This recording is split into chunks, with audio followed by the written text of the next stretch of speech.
कहानी की शुरुआत एक बहुत ही गहरे और रहस्यमय संदेश के साथ होती है।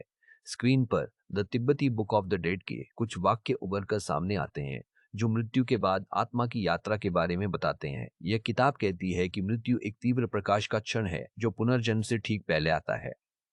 इसके लिए इंसान के भीतर मौत का सामना करने की हिम्मत होनी चाहिए ताकि आत्मा शरीर को शांति से छोड़ सके। यह शुरुआत ही इस बात का संकेत दे देती है कि हम किसी साधारण दुनिया में कदम नहीं रख रहे हैं, बल्कि एक ऐसी खौफनाक दास्तान का हिस्सा बनने जा रहे हैं जहां मौत और जिंदगी के बीच की लकीर बहुत ही धुंधली होने वाली है। अचानक अंधेरे को चीरते हुए एक खौफनाक आवाज गूंजती है जो तीन अजीबोगरीब नाम पुकारती है: फेड्रोस, मेलेट, थानाटोस। ये नाम किसी प्राचीन रहस्य की ओर इशारा करते हैं और यह पल दर्शकों के रोंगटे खड़े कर देने के लिए काफी है। कुछ समय बाद दृश्य बदलता है और हम कॉलेज के एक सामान्य माहौल में आते हैं। यहाँ कुछ छात्र आपस में मजाक कर रहे हैं और रोजमर्रा की बातें कर रहे हैं। एक लड़का एक लड़की को उसके गलत नाम से पुकार कर उसे चिढ़ाता है। लड़की उसे टोकती है और कहती है कि उसका नाम कुछ और है, लेकिन वो लड़का मजाकिया अंदाज में बात को घुमा देता है। यह हंसी मजाक का माहौल फिल्म के शुरुआती रहस्यमयी और डरावने हिस्से से बिल्कुल अलग है। ऐसा लगता है जैसे यह शांति किसी बड़े तूफान के आने से पहले की खामोशी है। इन युवा छात्रों को इस बात का जरा भी अंदाजा नहीं है कि उनके साथ आगे चलकर क्या खौफनाक घटनाएं घटने वाली है। अब हम एक क्लासरूम में हैं, जहां एक प्रोफेसर अपने छात्रों को उनके मास्टर डिग्री के एक बहुत ही महत्वपूर्ण प्रोजेक्ट के बारे में समझा रहे हैं। प्रोफेसर बताते हैं कि उन्हें एक ऐसे इंसान की मानसिकता का अध्ययन करना है जो एक बेहद खतरनाक मानसिक बीमारी से गुजर चुका है। उनका उद्देश्य केवल यह जानना नहीं है कि वह इंसान ऐसा व्यवहार क्यों करता है, बल्कि उन्हें उस इंसान के दिमाग की गहराइयों में जाकर उसकी जड़ों को समझना है। प्रोफेसर की बातें सुनकर सभी छात्र बहुत ही गंभीर हो जाते हैं। उन्हें बताया जाता है कि ये कोई किताबी पढ़ाई नहीं होगी, बल्कि उन्हें एक असली और खतरनाक जगह पर जाकर फील्ड वर्क करना होगा। सभी छात्र अपना सामान बांधकर एक पुरानी वैन में सफर के लिए निकल पड़ते हैं। उनके बीच ट्रिस्टन नाम का एक लड़का है जो काफी अमीर घराने से ताल्लुक रखता है, और बाकी छात्र उसके पिता द्वारा यूनिवर्सिटी को दिए गए पैसों को लेकर उस पर तंज कसते हैं। रास्ते में फोन के नेटवर्क काम करना बंद कर देते हैं, जिससे उन्हें एहसास होता है कि वे एक बहुत ही सुनसान जगह पर जा रहे हैं जहां बाहरी दुनिया से संपर्क करना लगभग नामुमकिन होगा। वे इस सफर को एक छोटी सी छुट्टी की तरह मान रहे हैं, लेकिन उन्हें नहीं पता कि वे एक खूंखार सीरियल किलर के पुराने घर की ओर बढ़ रहे हैं जहां अगले 48 घंटे उनके लिए मौत का खेल बन सकते हैं। उसी समय शहर के एक उच्च सुरक्षा वाले पागल खाने में तहलका मच जाता है जब पता चलता है कि जेम्स बेनेट नाम का एक खूंखार सीरियल किलर 5 लोगों को बेरहमी से मौत के घाट उतार कर फरार हो गया है। उसने हर किसी के पेट और दिन में 2 बार चाकू घोंपा था, बिल्कुल वैसे ही जैसे उसने 9 साल पहले किया था। एफबीआई की स्पेशल एजेंट कैथी रांडेल पागलखाने पहुंचती है और डॉक्टर ग्रीन से पूछताछ शुरू करती है। कैथी बहुत गुस्से में है क्योंकि 9 साल पहले उसी ने बेनेट को गिरफ्तार किया था और अब वो फिर से आजाद हो गया है। डॉक्टर ग्रीन का नजरिया बहुत ही अजीब है। वो बेनेट को एक खतरनाक राक्षस नहीं मानती, बल्कि वो सोचती हैं कि बेनेट का दिमाग विज्ञान के लिए एक अनोखा तोहफा है। डॉक्टर का यह मानना है कि ऐसे इंसान को मौत की सजा देने से बेहतर है कि उस पर अध्ययन किया जाए। कैथी को यह सुनकर बहुत हैरानी होती है कि डॉक्टर ने बेनेट जैसे वहशी इंसान को कुछ हद तक आजादी दे रखी थी, जिसकी वजह से ही आज 5 बेगुनाह लोगों की जान चली गई। एजेंट कैथी उस कोठरी की तलाशी लेती है जहां बेनेट को रखा गया था। वह देखती है कि वहां बहुत ठंड है और दीवारों पर अजीबोगरीब चित्र बने हुए हैं जिन्हें बेनेट ने क्रेयॉन से बनाया था। डॉक्टर बताती है कि बेनेट ने पूरे 9 साल तक किसी से भी अंग्रेजी में एक शब्द तक नहीं बोला। वह अंग्रेजी भाषा से नफरत करता था और सिर्फ पुरानी ग्रीक भाषा में ही अपने आप से बातें किया करता था।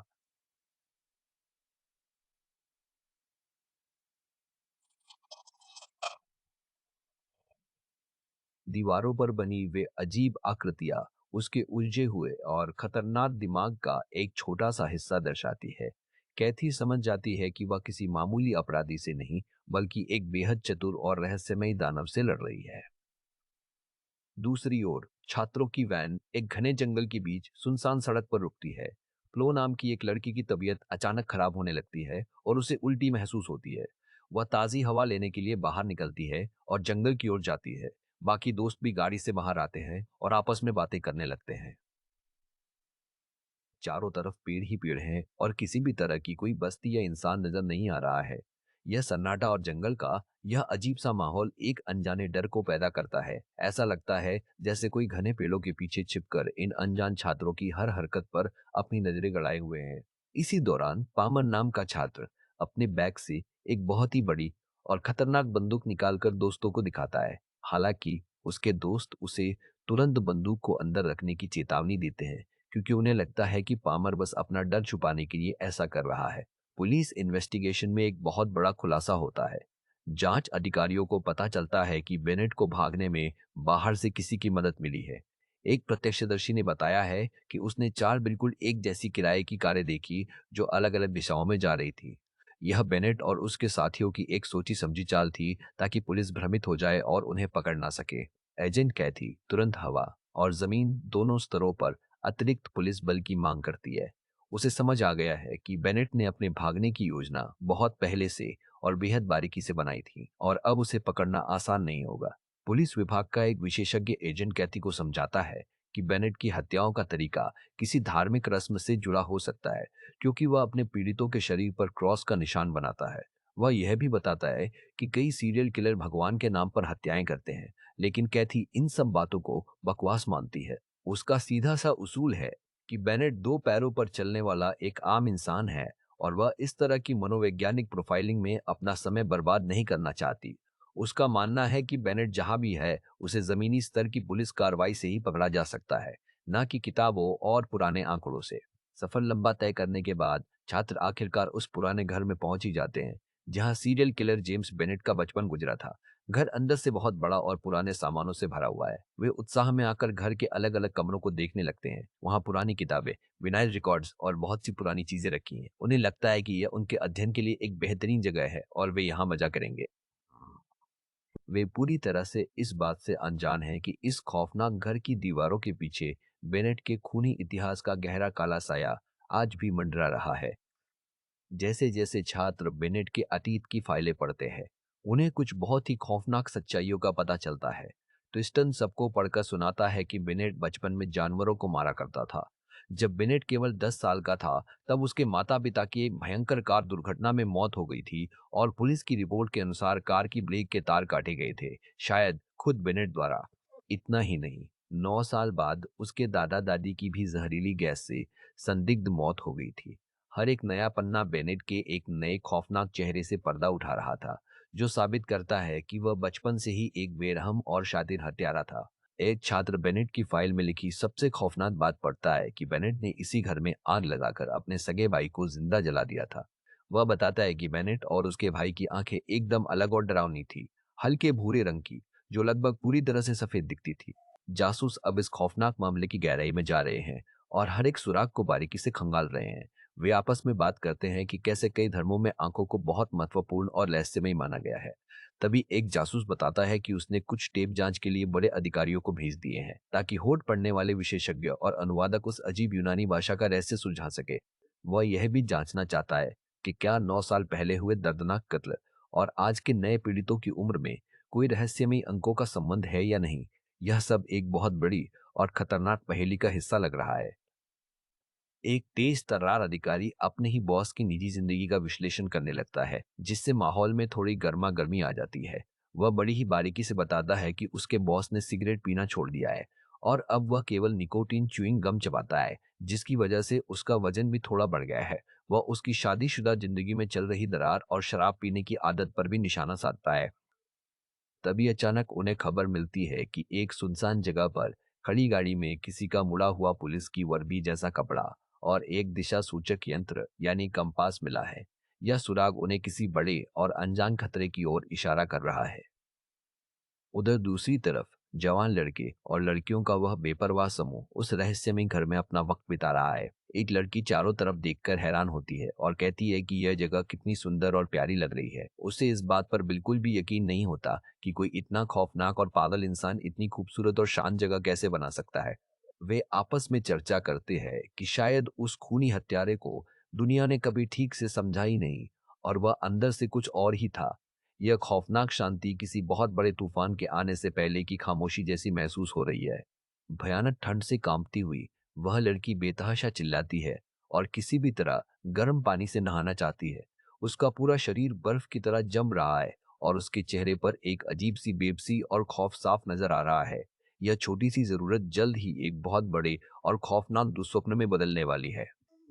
पुलिस स्टेशन में जांचकर्ता उस रहस्यमय दिशा सूचक यंत्र पर चर्चा कर रहे हैं जो ठीक पूर्व दिशा की तरफ इशारा कर रहा है। वे जानते हैं कि इस छोटे से सुराग पर भरोसा करना एक बहुत बड़ा जोखिम है, लेकिन उनके पास इसके अलावा कोई और रास्ता भी नहीं है। बॉस तुरंत पूर्व दिशा में मौजूद बेनेट के सभी घरों की एक लंबी सूची मांगता है। वही दूसरी ओर वह जवान समूह उस पुराने घर में पुरानी धुनों वाले रेडियो को सुनकर अपना समय काट रहा है।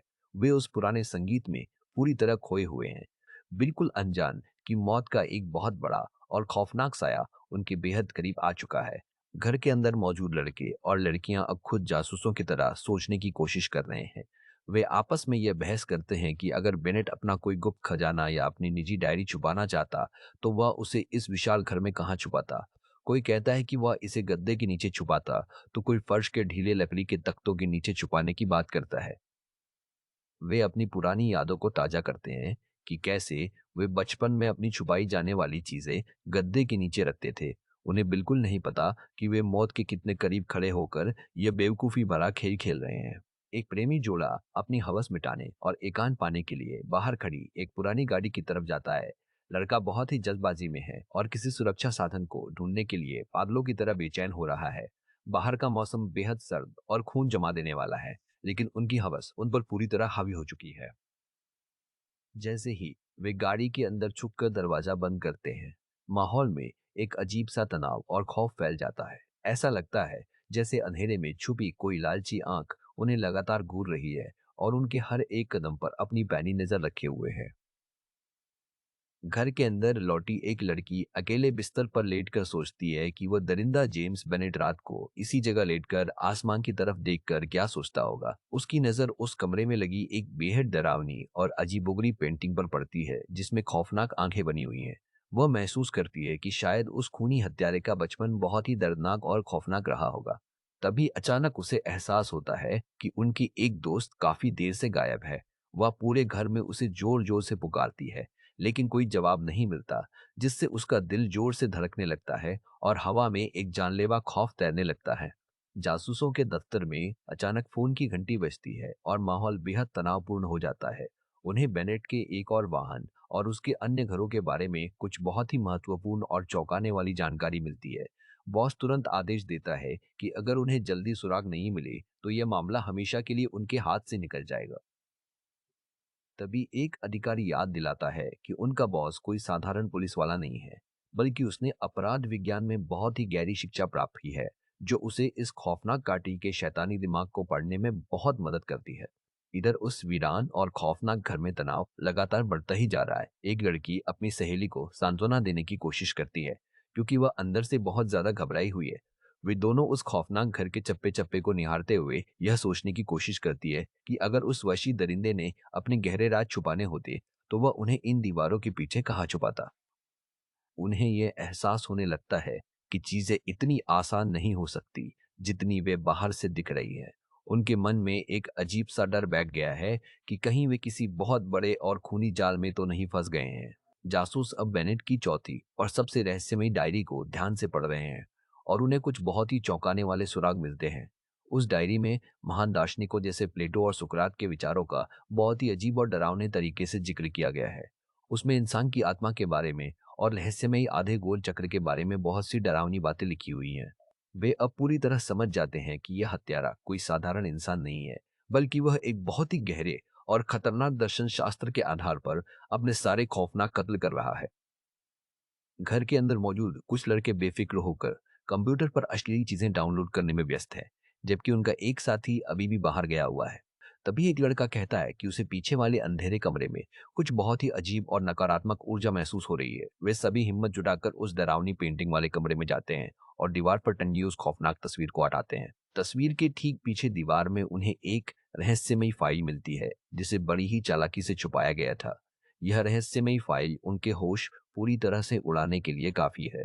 बॉस अपने साथी अधिकारी को एक पुरानी और रोंगटे खड़े कर देने वाली कहानी सुनाता है कि कैसे उसने पहली बार उस दरिंदे को पकड़ा था।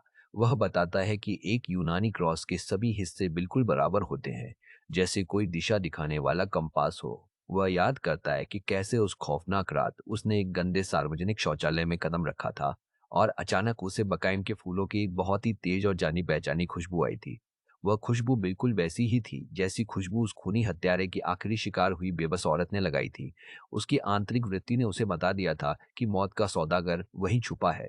अचानक प्रयोगशाला से एक बहुत ही भयानक और चौंकाने वाली खबर आती है, जो पूरी जांच की दिशा को पलट कर रख देती है। सिगरेट के पैकेट पर मिले उंगलियों के निशान किसी अनजान के नहीं, बल्कि मनोविज्ञान की एक मशहूर महिला प्रोफेसर के हैं, जिससे यह साबित हो जाता है कि डॉक्टर ग्रीन उनसे एक बहुत बड़ा और खौफनाक झूठ बोल रही थी। जासूस अब इस बात की डरावनी कड़ियां जोड़ रहे हैं कि कैसे हत्यारा पाइथागोरस के इस अजीब विचार को मानता है कि इंसान की आत्मा को इस भौतिक दुनिया से भागकर अपनी असली और शुद्ध जगह पर जाना चाहिए। यह एक बहुत ही डरावनी और शैतानी सोच है जो उसके खूनी खेल का असली मकसद दर्शाती है। वहीं दूसरी तरफ उस पुराने और वीरान घर में एक बहुत ही खौफनाक घटना घटती है। ट्रिस्टन नाम का लड़का, जो शराब के भारी नशे में धुत था, अचानक अपने कमरे से रहस्यमयी तरीके से गायब हो जाता है। पूरे घर में एक अजीब सी खामोशी और खौफनाक मौत का साया छा जाता है। डर के मारे लड़कियों की चीखें पूरे घर में गूंजने लगती है, क्योंकि अब उनके समूह का एक और सदस्य गैविन भी रहस्यमयी तरीके से अंधेरे में गायब हो चुका है। वे पागलों की तरह पूरे घर में मॉर्गन, ट्रिस्टन और गैविन का नाम लेकर बेतहाशा चिल्लाती है, लेकिन उन्हें जवाब में केवल भयानक सन्नाटा और अपनी ही खौफनाक मौत की रेंगती हुई आहट सुनाई देती है। यह कहानी में खौफ का एक ऐसा भयानक माहौल बन चुका है जो किसी का भी दिल दहला दे। ल्यूक और उसके दोस्त बहुत ज्यादा डरे हुए हैं और उन्हें समझ नहीं आ रहा कि आखिर उस घने अंधेरे में उनके पीछे कौन छुपा है। मौत उनके बहुत करीब आ चुकी है और वे घबराहट में जल्दी से सारे दरवाजे और खिड़कियां बंद करने की पूरी कोशिश करते हैं। खौफ का आलम यह है कि हवा की हर एक सरसराहट और पत्तों की हर एक आहट उन्हें मौत के करीब महसूस होती है। यह सब कुछ बहुत ही रहस्यमयी है और उनके चेहरों पर साफ देखा जा सकता है कि वे अपनी जान बचाने के लिए कितने बेबस हो चुके हैं। अचानक गैविन पर एक खौफनाक और जानलेवा हमला होता है, जिससे उसकी चीखें पूरे घने जंगल में गूंज उठती है। इस पल में जो डर और दहशत का मंजर पैदा होता है, वह किसी की भी रोंगटे खड़े कर देने के लिए काफी है। मौत बिल्कुल उनके सामने अपना भयानक रूप लेकर खड़ी है। दूसरी तरफ पुलिस विभाग के अधिकारी एक डॉक्टर से बहुत ही सख्ती से पूछताछ कर रहे हैं। उन्हें पूरा शक है कि डॉक्टर जेम्स बेनेट के बारे में कोई बहुत ही महत्वपूर्ण और खतरनाक जानकारी छुपा रही है। वे डॉक्टर पर लगातार दबाव डालते हैं कि वो अपनी सारी गोपनीय जानकारी और हस्तलिखित नोट्स फौरन उन्हें सौंप दे।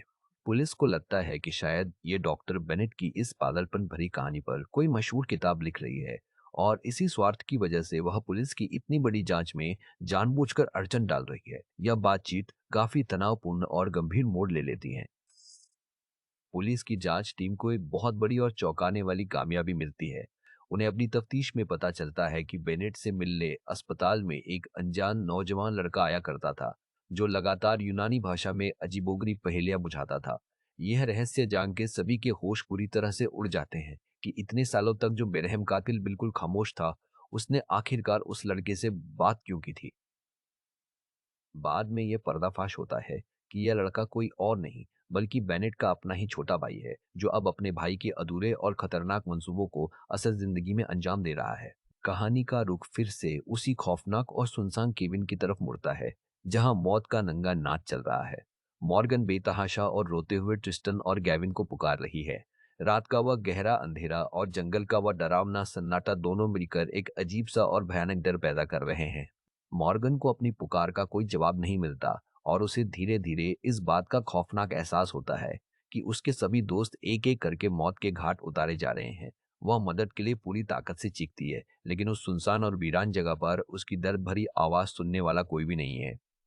पुलिस के मुख्य अधिकारी को जब इस बहुत बड़े खतरे का एहसास होता है, तो वह फौरन हवा के रास्ते मदद भेजने का कड़ा आदेश देती है। लेकिन उनके सामने सबसे बड़ी और गंभीर परेशानी यह है कि हेलीकॉप्टर और बाकी भारी पुलिस दल को उस पहाड़ी इलाके तक पहुंचने में कम से कम 20 मिनट का लंबा समय लगेगा। 20 मिनट का यह फासला उन बेगुनाह बच्चों के लिए मौत का एक पक्का पैगाम बन सकता है। सभी पुलिस अधिकारी भी अपनी जगह पर बहुत बेबस महसूस कर रहे हैं और जल्द से जल्द वहां पहुंचने की हर मुमकिन कोशिश कर रहे हैं। एक मासूम जान उस बेरहम कातिल के सामने घुटनों के बल बैठकर गिड़गिड़ा रही है और अपनी जिंदगी की भीख मांग रही है। वह आंसुओं से भरी आंखों के साथ रोते हुए कहती है कि उसे इस अंधेरे में अकेला मत छोड़ो, लेकिन उस पत्थर दिल कातिल के मन में रत्ती भर भी रहम नहीं है। होशियार जांचकर्ता जब सारे बिखरे हुए सुरागों को एक साथ जोड़ते हैं, तो उनके सामने एक बहुत ही भयानक और रूह कंपा देने वाली सच्चाई सामने आती है।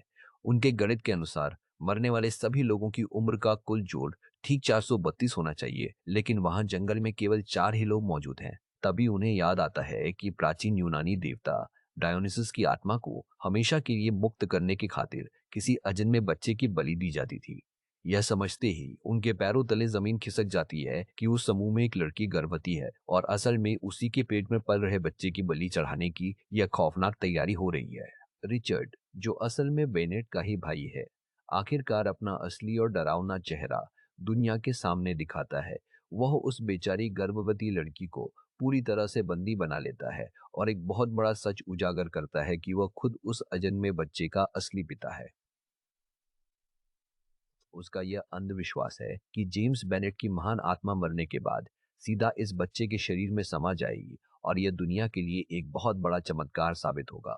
वह पूरी तरह से पागलपन की हर एक हद पार कर चुका है और अपने ही सगे बच्चे की बलि देने को एक पवित्र और महान काम मान रहा है, जिसे सुनकर लड़की सन्न रह जाती है।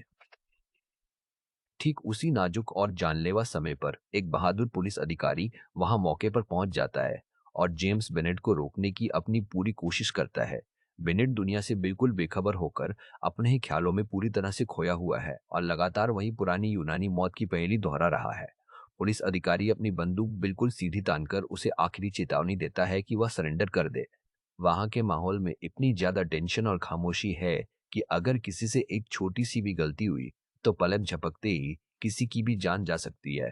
अपनी जान पर खेलकर वह पुलिस अधिकारी आखिरकार उस खौफजदा गर्भवती लड़की को सुरक्षित बचा लेने में कामयाब हो जाता है।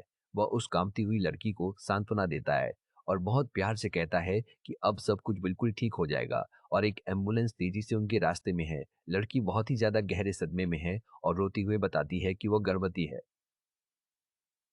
अधिकारी उसे दिलासा देता है कि अब कोई भी कातिल उसे या उसके बच्चे को एक खरोच तक नहीं पहुंचा सकता। यह पूरी कहानी में राहत का एक बहुत ही बड़ा और सुकून भरा पल है।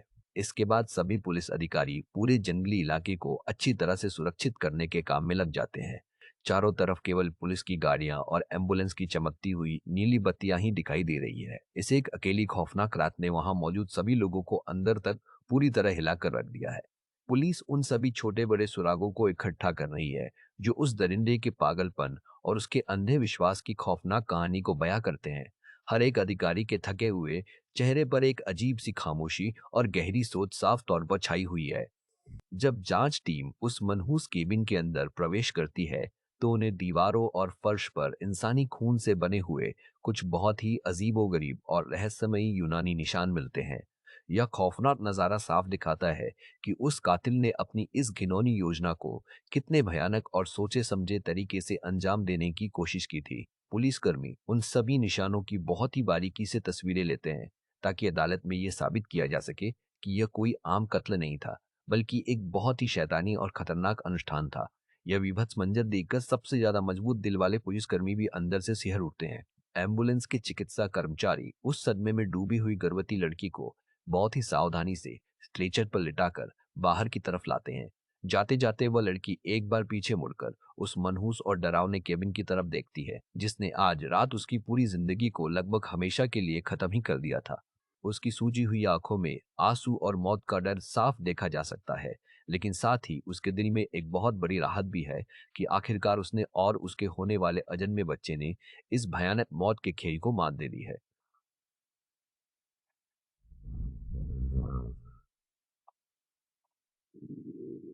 अच्छेद बराया की हेल्किया की आखिरकारी वाकों में आचिकारी और तुका दरबरी जरा चिकारी ने की जरा शतकारिया था। देथागी का जलतत हाटता खरा हारी है, अपना प्रछन नहीं है। इस दिल दहला देने वाली कहानी के बिल्कुल अंत में मुख्य जांच अधिकारी अकेले खड़े होकर जंगल की उस रहस्यमयी गहराई में घूरता रहता है। हालांकि कातिल के सभी खतरनाक मंसूबों पर पूरी तरह से पानी फिर चुका है, लेकिन उसे दिल ही दिल में ऐसा लगता है कि बुराई अभी भी पूरी तरह से खत्म नहीं हुई है। यह खौफनाक रात हमेशा के लिए उन सभी के दिमाग में एक बहुत ही गहरे घाव की तरह हमेशा के लिए दर्ज हो चुकी है। इसी खौफनाक सन्नाटे और एक अनजाने डर के साथ इस भयानक अध्याय की पूरी कहानी समाप्त होती है। तो मेरे प्यारे दोस्तों, यह थी इस रोंगटे खड़े कर देने वाली और रहस्य से भरी कहानी की पूरी दास्तान। अगर आपको हमारा ये समझाने का अंदाज और ये शानदार वीडियो सच में पसंद आया हो तो कृपया इस वीडियो को एक लाइक ज़रूर करें, अपने सभी दोस्तों और परिवार के साथ इसे शेयर करें और हमारे इस चैनल को सब्सक्राइब करना बिल्कुल भी ना भूलें। हम आगे भी आपके लिए दुनिया भर की ऐसी ही रोमांचक और खौफनाक कहानियाँ लाते रहेंगे। धन्यवाद।